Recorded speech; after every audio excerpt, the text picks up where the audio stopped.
Jesus nasceu em Belém, na Judéia, durante o reinado de Herodes.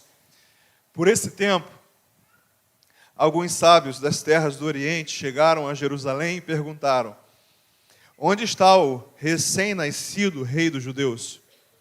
Vimos sua estrela no Oriente e viemos adorá-lo.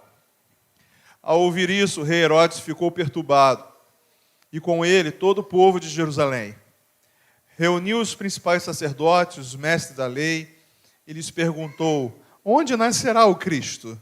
Ou onde nascerá o rei? Eles responderam: em Belém da Judéia, pois assim escreveu o profeta.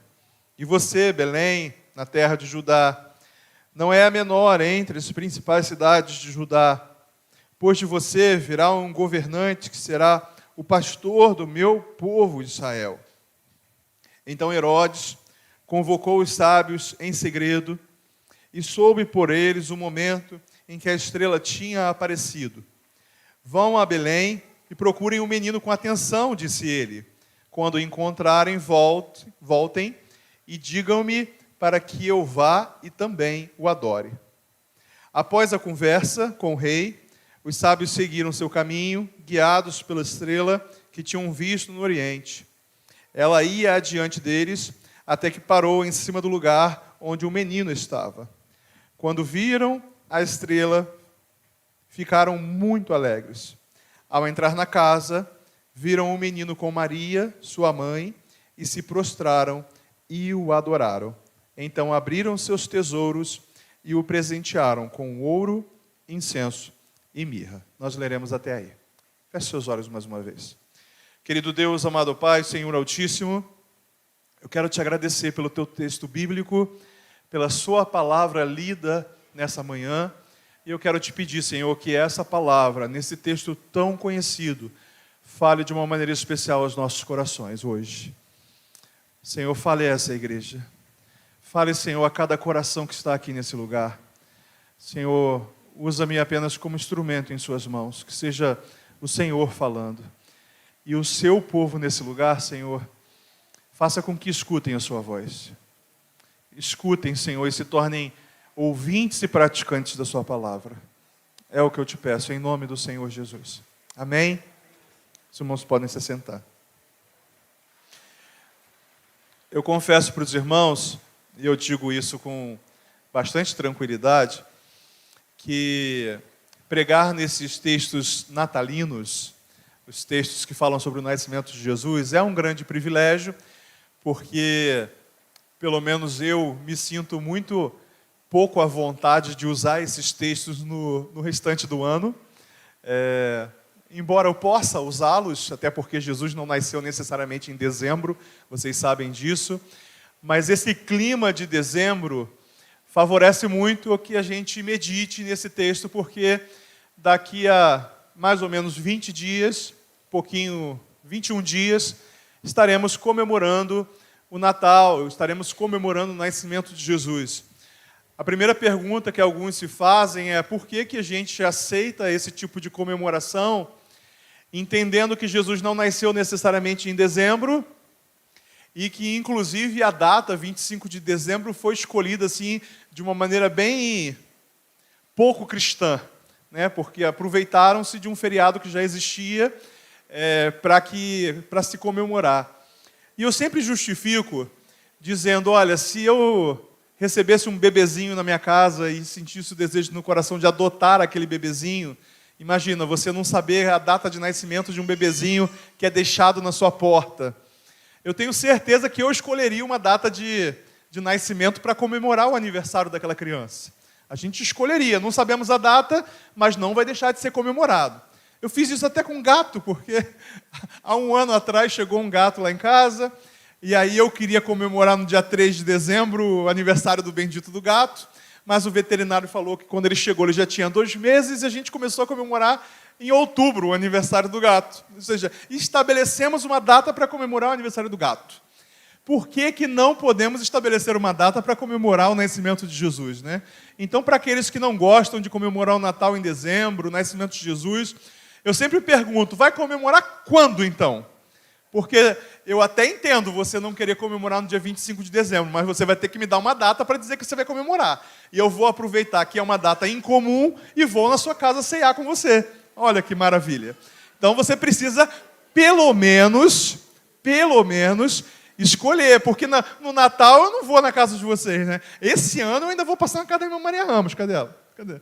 Porque é aniversário da irmã Maria Ramos, de manhã, pelo menos, eu vou dar um pulinho lá para comer um bolinho com a irmã Maria Ramos. Mas, até porque é o bolo da Maria Ramos. Né?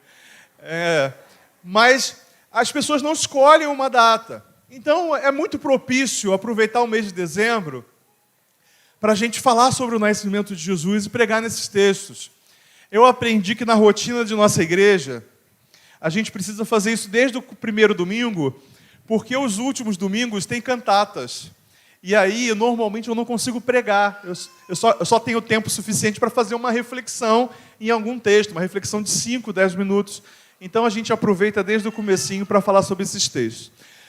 Apesar de ser um privilégio, os irmãos, espero que os irmãos me entendam, também é um desafio. Porque quando eu trago aqui um texto bíblico pouco lido, pouco conhecido, qualquer coisa que o pregador fale é novidade para você.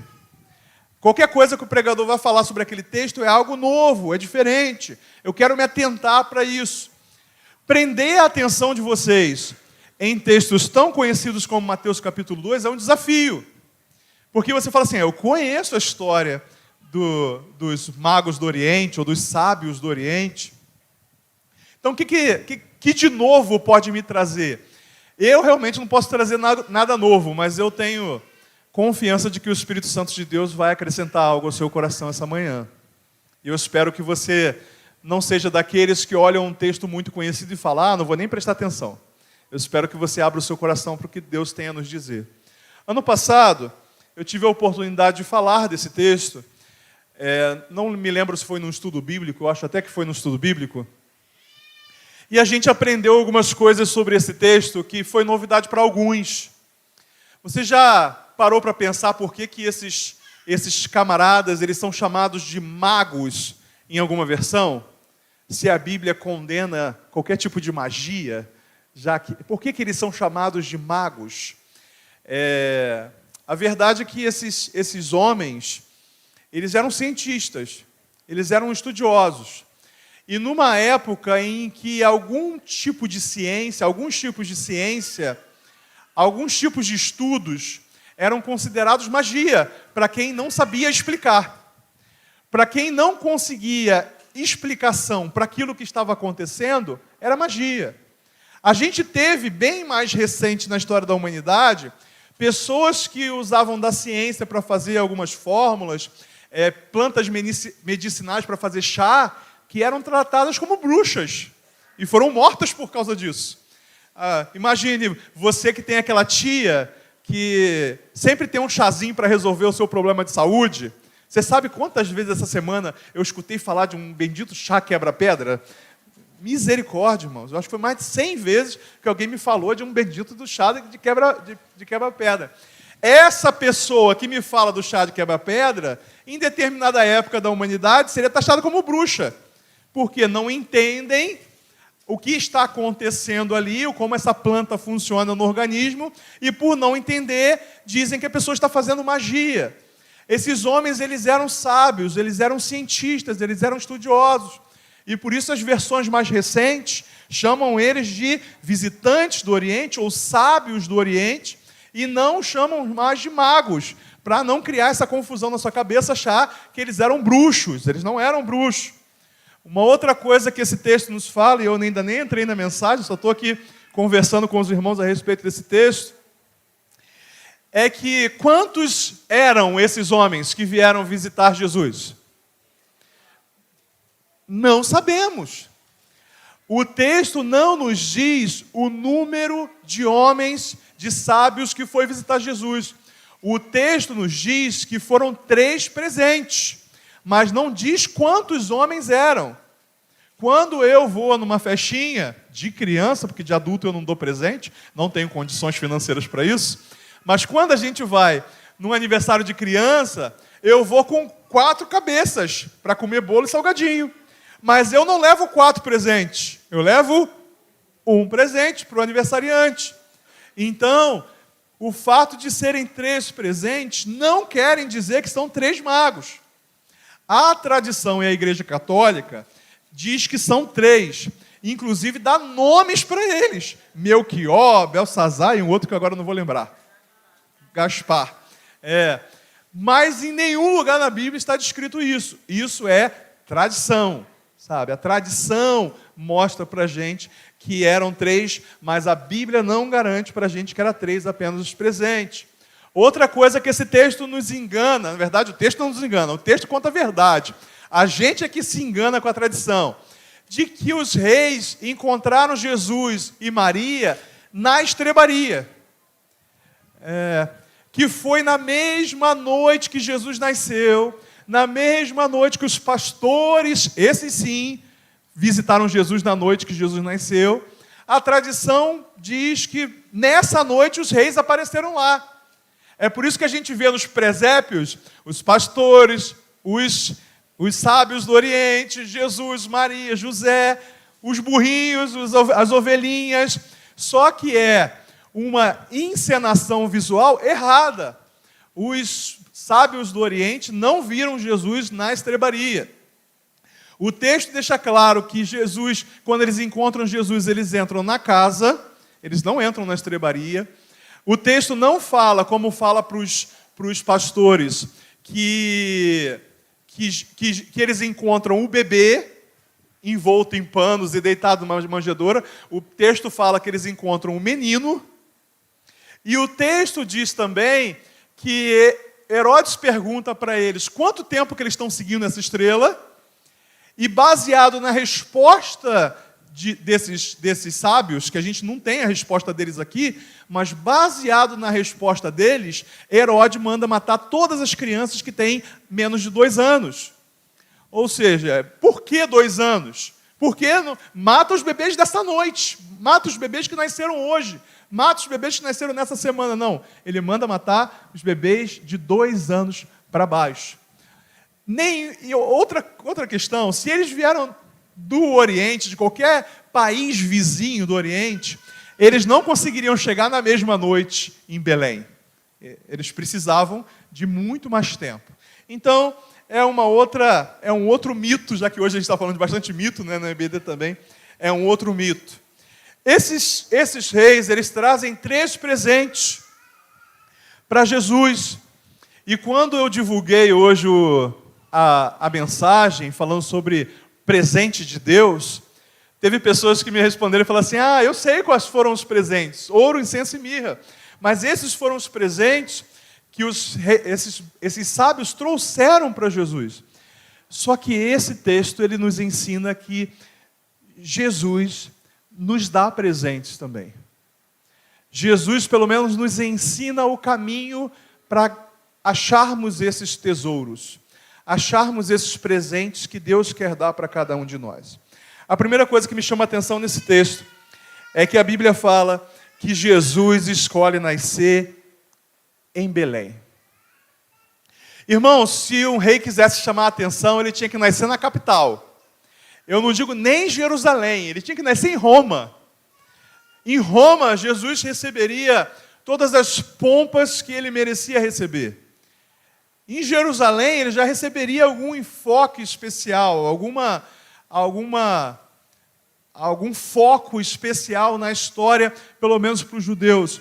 Mas Jesus escolhe nascer em Belém.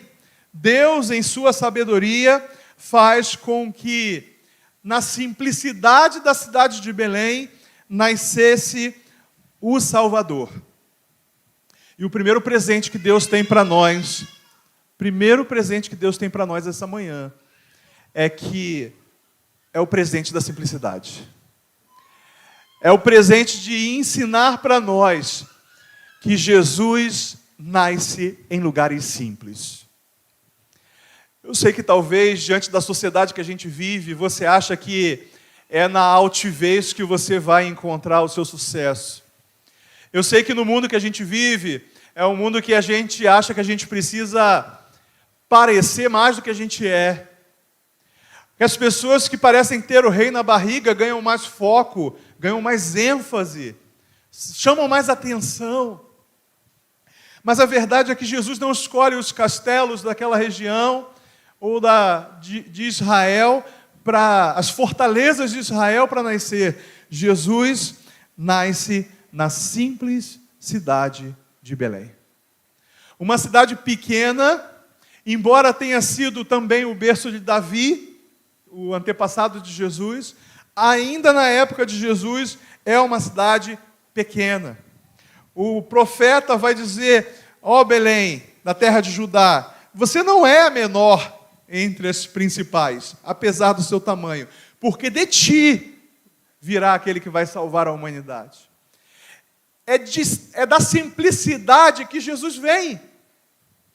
Eu já tive a oportunidade de compartilhar com os irmãos. Eu estava em um lugar, e naquele lugar entra uma pessoa, ele é pastor, mas entra uma pessoa muito altiva, muito nobre, muito cheio de si mesmo, e compartilha comigo alguns momentos, mas nessa pessoa orgulhosa, eu não vi Jesus. Logo que ela saiu, me entra um irmãozinho da igreja, com simplicidade, com sorriso, com humildade, e naquele é que eu enxerguei Jesus.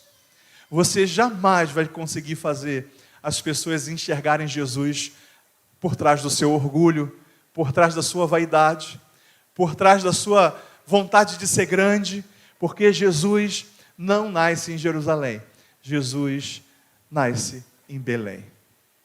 Quantos têm aqui o seu coração como a pequena cidade de Belém? Pequena, simples e humilde, mas é o lugar onde Jesus vai nascer. Seja Belém em seu coração. Esse é o primeiro presente que Jesus nos ensina o caminho, o presente da simplicidade. Existe um presente também que Jesus nos mostra, um presente de chamar esses homens, mesmo que distantes. Os pastores estavam próximos. Os pastores foram chamados, tiveram oportunidade de, na mesma noite, conhecer Jesus, mas esses homens não. Esses homens estavam longe. O texto vai dizer no verso 2, vimos a sua estrela lá do Oriente e viemos aqui para adorá-lo. Eu amo quando a gente ouve testemunhos de pessoas que estavam distantes, mas hoje estão perto para adorá-lo. Pessoas que não viviam uma rotina de vida com Deus, pessoas que não viviam uma rotina de adoração ou de aprendizado com Deus, pessoas que viviam distantes de Deus. É lindo quando a gente vê a obra que Deus faz em pessoas que estão longe, mas agora estão perto e estão perto com o desejo de adorá-lo. A distância não inibe o chamado do Senhor. E por que eu quero dizer isso para você? Eu não sei o quão distante você se sente de Deus. E é estranho falar isso dentro de uma igreja para um público que a maior parte, mais de 99% de vocês aqui são membros da igreja.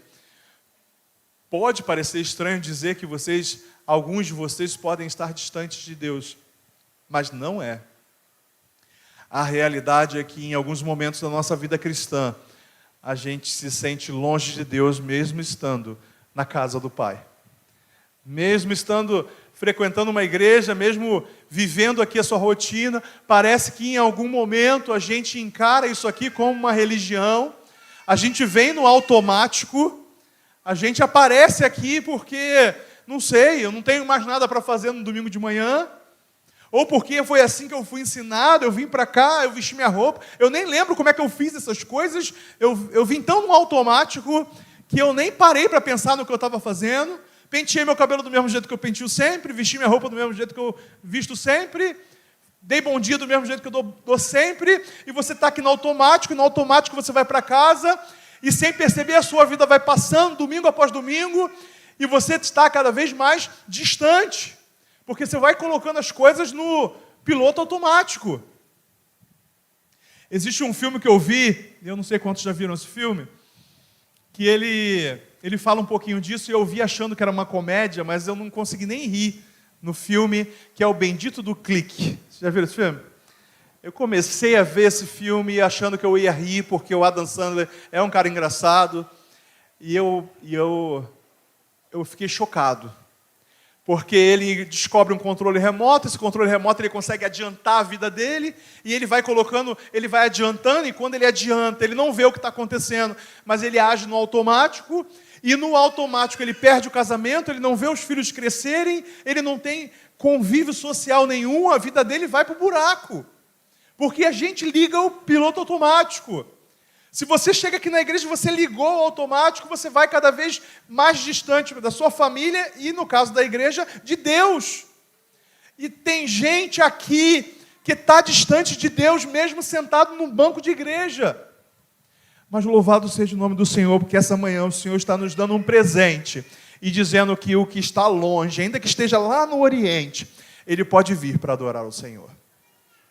Ele pode voltar, fazer o caminho de volta. O caminho de volta normalmente é um caminho difícil, mas ele pode voltar, porque se os magos saíram do Oriente para visitar Jesus, você também pode sair de onde você está para ver Jesus e adorá-lo com a sua vida também. Esse é o segundo presente. O presente da simplicidade, o presente do chamado, mesmo que distante. Existe um outro presente desse texto que a gente precisa mencionar, que é o presente da promessa de Deus. Esses homens, eles não seguem uma estrela e falam assim, vamos seguir essa estrela para ver onde vai dar. Não é isso que acontece nesse texto. Eles não olham uma estrela nova no céu e falam, caramba, ela vai apontar para algum lugar. Eles não tiram isso da cabeça deles, não. Eu não sei quantos viram um texto que foi publicado em nosso Instagram e fala sobre as promessas que eles provavelmente tiveram acesso e que dizia que algo viria e que seria anunciado por uma estrela. A Bíblia nos traz alguns textos que mencionam isso, e muito provavelmente, você que já leu um livro que eu indiquei há algum tempo atrás, chamado O Fator Melquisedeque, já deve ter entendido que Deus se revela a outros povos. O que nós temos aqui é uma revelação especial de Deus, que é oriunda do povo judeu, é oriunda de Abraão. A gente tem essa revelação, Jesus vem de Abraão, mas existem fatos que mostram que Deus se revela a outros povos. A própria Bíblia nos traz Melquisedeque, que não tinha nada a ver com Abraão, nada a ver com essa linhagem que chegou até nós, e que a Bíblia fala que ele é sacerdócio do Deus Altíssimo. Ou seja, Deus se revelou a ele. Como foi que Deus se revelou a ele, eu não sei. Mas eu sei que quando ele encontra Abraão, ele é um sacerdote do Deus Altíssimo. Ele não é um sacerdote de um falso Deus. Ele é um sacerdote de Deus. Como ele descobriu Deus? Não sei. Como Deus se revelou a ele? Não sei. Mas Deus se revela a outros povos. Esses homens estavam certos em sua revelação. De alguma maneira Deus revelou a eles que o Messias, o Salvador, o Filho de Deus viria e que uma estrela anunciaria a vinda de Jesus. E o mais importante nesse momento, eles aceitam um presente chamado eu acredito na promessa de Deus. Eles acreditam na promessa. A promessa que Deus faz, aliás, as promessas que Deus nos faz, são presentes para nós e nós precisamos acreditar nela. Esse texto onde eles acreditam na promessa, e presta atenção nisso, eles têm fé suficiente para seguir uma estrela, porque a promessa que foi dada a eles dizia que essa estrela apontaria o caminho do Messias. Eles acreditam na promessa que Deus deu a eles. Então, se a promessa de Deus para nós, as promessas de Deus para nós, são presentes, aceite esse presente, creia nesse presente. Aliás, o nascimento de Jesus é um prelúdio. A promessa do nascimento de Jesus é um prelúdio daquilo que vai acontecer no futuro. Porque se Deus prometeu que o Messias viria, que promessa que Deus fez que nós ainda não alcançamos, mas se você crer na promessa, você sabe o que vai acontecer. O Messias vai voltar. Se você crê, melhorou. Se você... Piorou de novo. Os irmãos estão percebendo o som? É horrível. Se você crê que Deus cumpriu a sua promessa enviando o Messias, você também ganha um outro presente ao crer que Deus também vai cumprir a sua promessa fazendo o Messias voltar. Para quem estava lá no Velho Testamento, era o mesmo blá blá blá que a gente escuta, né? Puxa, mas eu escuto isso há tanto tempo. Desde que eu nasci, minha avó já falava que Jesus ia voltar. Ela morreu e Jesus não voltou. A avó da minha avó já falava isso. Esse mesmo discurso era escutado lá no Velho Testamento.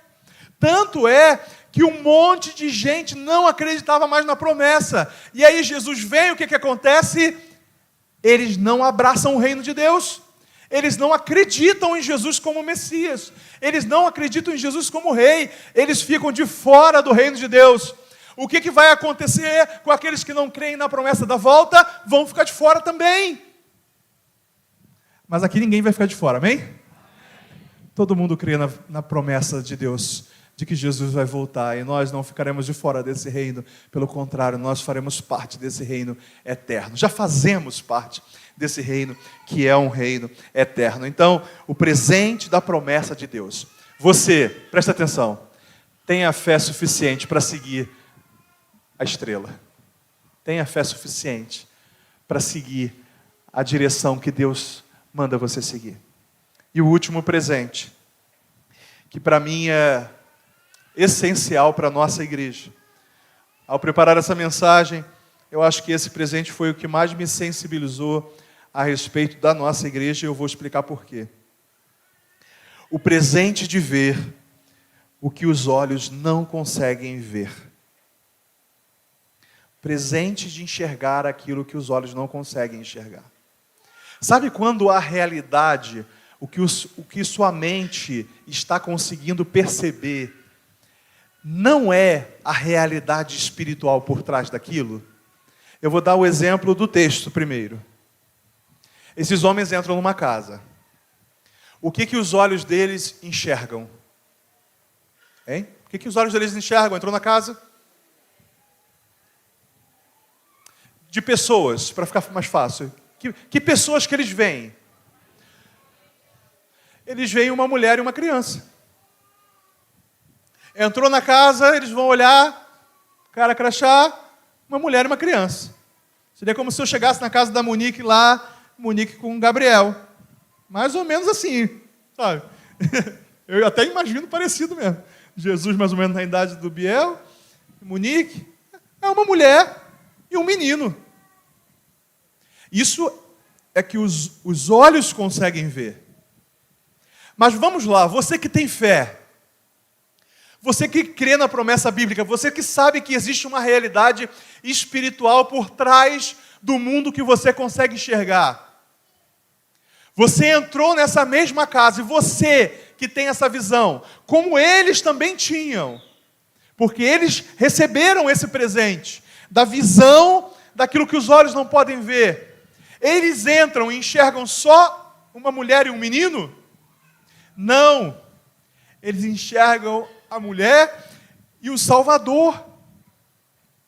Eles enxergam a mulher e o Messias. Eles enxergam a mulher e o Deus vivo que havia nascido.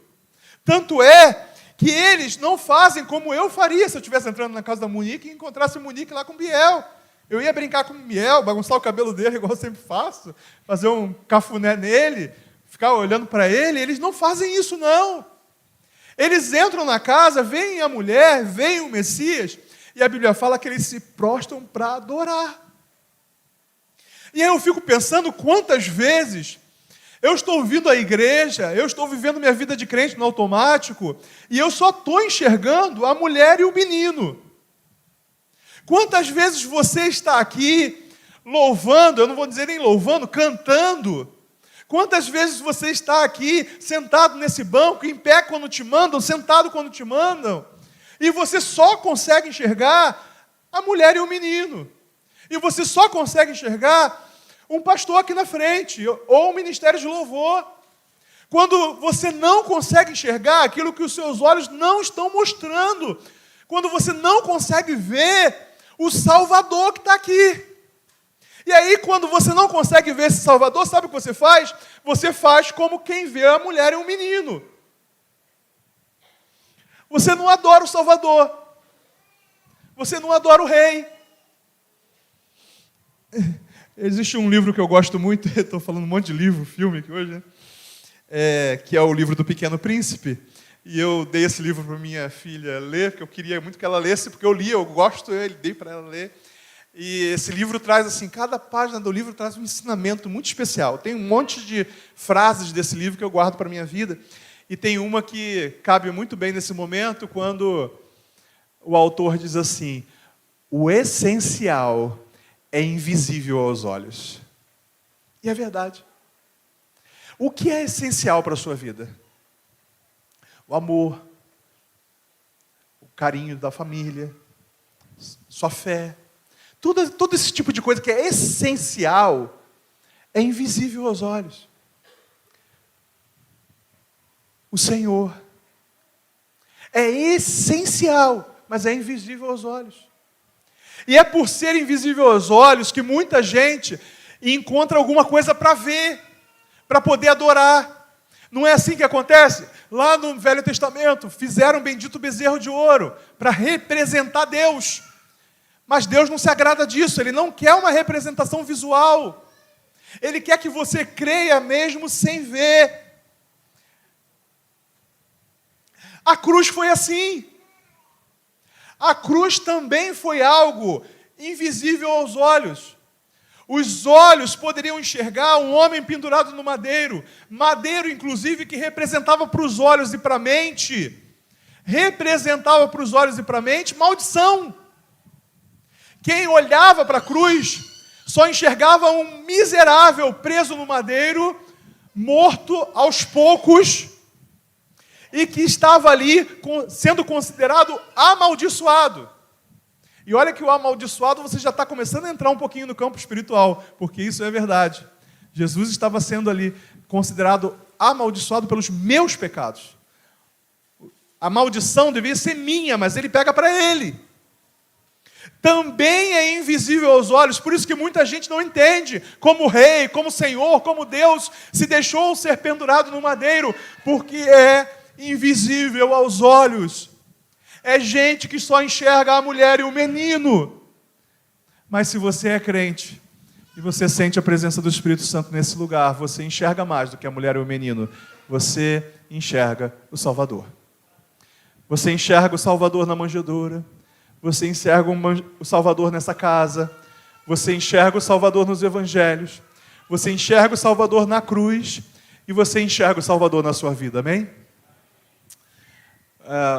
Alguém já disse em algum tempo atrás, eu não sei de quem é essa frase, mas o privilégio que nós temos é saber que apesar da manjedoura estar vazia, a cruz estar vazia, o túmulo estar vazio, o trono não está vazio, o trono está ocupado, e ocupado pelo nosso Salvador. Irmãos, nós vamos relembrar na ceia, como a gente sempre faz, a morte do Senhor. Mas um dos privilégios que a gente tem no Natal, e eu acho que por isso que o Natal me emociona tanto, é porque no Natal você descobre que o sacrifício começou na manjedoura. O sacrifício termina na cruz, mas ele começa lá na manjedoura. João capítulo 1, Deus vai dizer, né? João escreve, mas é Deus que vai dizer. O Verbo abriu mão da sua glória para habitar entre nós. Ali já começou o sacrifício. Vivia na glória, sem dependência de nada. E abriu mão disso. Totalmente autossuficiente, totalmente autoexistente, totalmente cheio de glória. Mas abre mão da sua glória para habitar entre nós. Agora não habita mais entre nós em carne. Mas se você tem fé suficiente para enxergar mais do que o menino,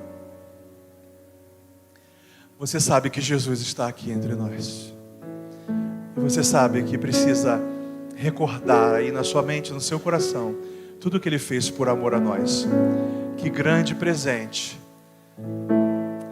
Que grande presente. E eu nem falei do ouro e do incenso e da mirra. Quando os sábios dão presentes para Jesus, eles também mostram que eles conseguem enxergar mais do que os olhos podem ver. O ouro representa a nobreza, a realeza. Dar ouro era presente que rei recebia. Rei dava e rei recebia. Era ouro. Até porque quando você vai dar um presente para alguém que você acha que tem tudo, você tem dificuldade, não tem? Pô, mas essa pessoa tem dinheiro. O que eu vou dar de presente para ela? Né? Se você tivesse condições, você daria ouro, porque é sempre bem-vindo, né? O ouro representa a realeza. O incenso representa a divindade de Jesus. Porque não se acendia incenso para qualquer pessoa. Incenso era acendido para a divindade, para a oração. Inclusive no tabernáculo a gente viu isso. A mirra representa a humanidade de Jesus, porque mirra era medicinal, era usado também em cadáveres para conservar. Também era usado como medicinal na pele, para algumas doenças. Representa assim, esse rei Deus também é humano. Olha só a visão espiritual que esses sábios tinham. Ah, Deus, abre os olhos espirituais dessa igreja essa manhã. Ah, Deus, faça essa igreja enxergar mais do que o menino. Faça essa igreja, Senhor, enxergar todo dia o Rei, Deus, homem que nasceu lá em Belém, que morreu na cruz por nós. E ao contemplarmos a cruz, que os nossos olhos espirituais também se abram para a realidade de que era o Deus morrendo ali naquela cruz por nós, por amor a nós, em sacrifício a nós. Abra os nossos olhos espirituais para essa realidade. Que o Senhor acrescente ao nosso coração, Senhor, aquilo que eu sou incapaz de acrescentar. Que Teu Espírito Santo, Senhor, faça essa mensagem ficar fixa em nossos corações, para que enxerguemos o Senhor em todas as coisas, para que enxerguemos o Senhor e adoremos ao Senhor. Essa é a nossa oração essa manhã. Te pedimos isso em nome do Senhor Jesus.